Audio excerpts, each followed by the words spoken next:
Week 11 NFL Power Rankings. Let's jump right into it. It was an amazing weekend. Some teams show who they really are. Some teams blew out teams that they're supposed to blow out. So we're going to start off with the top five of the NFL this week. All right, starting off at number 5, we got the Los Angeles Rams. The Los Angeles Rams are 7-2. They had an amazing week this week. They put up about 44 points. The game wasn't really that close. They played against the Cardinals, a division rival. Cardinals lost Kyler Murray for the season. I'm pretty sure they just put on injured reserve because they're trying to get a higher draft pick. But Jacoby Brissett played in place of Kyler Murray, and it really wasn't close at all. Cardinals had some moments early in the game, but they could not keep it close. Matthew Stafford has continued on his MVP course. Another 4-touchdown game, no interceptions. That's like the third game in a row. That's like NFL history also. So right now, I think that the MVP is Matthew Stafford to lose. He got Puka Nacua back. Devontae Adams is doing damage. Their defense, the pass rush is crazy. So I got the Los Angeles Rams at number 5. Number 4, another team in their division is the Seattle Seahawks. A lot of people might be saying that they don't really trust Sam Darnold yet, but I do. I think that, at least in the regular season, right? I think that what they're doing on offense is amazing. They got like the most explosive plays. Long as Jackson Smith and Jigga, he keep on catching those touchdown passes. He actually was missing for a portion of the game, and the offense didn't miss a beat. They was up 35-zip. It was not even close. I feel sorry for the team that they was playing, but it's what it is. The Seahawks, their defense is legit top 10 defense in the league, and with the offense doing exactly what it's doing, then I think they got a possibility to go pretty far. Like I said, it's all up to Sam Darnold, and if he could actually be this way in the playoffs, and it looks like it's going to be that way. Hopefully last year was just a blimp on the radar, meaning that their first game in the playoffs when they got blown up by the Lions,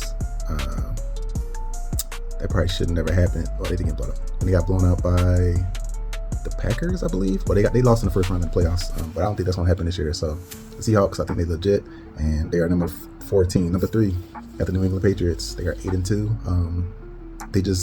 They beat a really good Bucs team, especially on the road. They actually undefeated on the road, which is like wow. Most teams that are really good are undefeated at home, but Patriots team is undefeated on the road. They went to Tampa Bay, took care of business. They're looking pretty good, man. Trayvon Henderson had 2 long touchdown runs. Drake May is doing what Drake May does, being consistent, taking what the defense gives them. Baker Mayfield, hate to make excuses, but the Tampa Bay offense is kind of injured. Their team in general, but they put up a good fight as they could. A lot of people might argue that the Patriots should be number 1, but I would just say that the losses is something that sticks out. They lost to the Steelers and the Raiders. The Raiders are one of the worst teams in the league, so kind of knock it down a little bit just because they lost. But they are a great team. Drake, like I said, Drake May is doing his thing. He's like in MVP race too, probably number 2 and number 3. So Patriots number 3. Number 2 team, you got the Indianapolis Colts. They took care of business. They was in Germany over the weekend. They had the 9 o'clock game. They played against the Falcons. Their offensive line is kind of looking a little suspect, especially against a team that really hasn't generated much pass rush. They're good against the pass, but they haven't really generated much pass rush. They kind of let the Falcons do a little bit, like a lot on offense, even though they have a great offense, but they shouldn't be looking that good against that team. So we'll see how it goes. They was looking a little shaky. They got a bye week this week before they play the Kansas City Chiefs, so that would be a big test for them to see exactly where they rank in the league, where they stand. So 8-2, they beat the Falcons. Went to overtime. Jonathan Taylor doing this thing. He's legit in the MVP race, even though he probably won't win it because he's a running back. He probably got more of a chance to win the Offensive Player of the Year. Leading the league in rushing, leading the league in touchdowns. So he's doing this thing. Colts are number 3.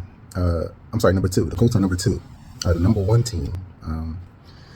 Philadelphia Eagles, defending Super Bowl champions. I feel like until they prove to me that they are not the best team in the league, meaning that they have to lose it, like somebody has to take it from them, then I think that they're going to continue to be there. They went to Green Bay, freezing temperatures. It was a low-scoring game, but they did what they had to do to win. Like always, Jalen Hurts did what he had to do to win. The Eagles did what they had to do to win. Jalen Phillips is looking pretty good on defense. He made a lot of good plays. To be honest, the Packers kind of shot themselves in the foot. They should have took some of the points, some of the field goals, but a win is a win. Philadelphia Eagles are ranked number 1 in the league. My power rankings, their losses, they lost against the Broncos and they lost against the Giants. But they beat the Vikings, the Bucks, the Rams, the Chiefs, the Cowboys, and now the Packers. They got some really impressive wins on their resume.